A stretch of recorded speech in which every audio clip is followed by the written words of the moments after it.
જય શ્રી રામ. મારું નામ સુભાષ દવે. કે આજે 31 ડિસેમ્બર છે, તે 31 ડિસેમ્બરની અંદર યુવાનો જ્યાં ત્યાં ભટકતા હોય છે, જે ન શોધવા જેવી વસ્તુઓ શોધતા હોય છે. પ્રભુની અંદર જે રહેલો રસ છે ને, એને શોધી નથી રહ્યા, અને એ અલગ જગ્યાએ રસ શોધવા જાય છે, જે ન કરવા જેવું કરવા જઈ રહ્યા છે.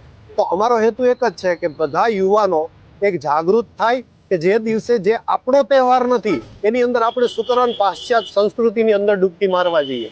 આપણો તહેવાર છે એની અંદર આપણે ડૂબકી મારીએ, એટલે એમને જાગૃત કરવાનો અમારો આ એક કેવલ માત્ર નાનો એવો પ્રયત્ન છે. અને દરેક ભારતના યુવાનને, ખાસ કરી આપણા પ્રાંત ગુજરાતના યુવાનોને એ જ મારી વિનંતી છે કે આપણા મૂળ સનાતન સંસ્કૃતિનો જે પાયો છે ને, એને તમે ગમે તે કરો, ભૂલો એને નહીં ભૂલશો. જે તમારા જીવનની અંદર પ્રવૃત્તિઓ કરતા હોય તે કરો, એનો કોઈ ઇનકાર નથી, એની અંદર કોઈ બાંધછોડ ન કરો, પણ મૂળ સનાતન ધર્મનો જે પાયો છે ને એને નહીં છોડો.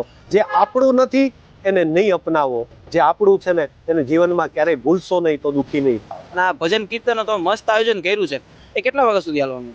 અમારો વિચાર એવો છે કે 12 વાગ્યા સુધી કરીશું, પછી હરી ઈચ્છા પ્રભુ ઈચ્છા અને અમારા યુવાનોની ઈચ્છા.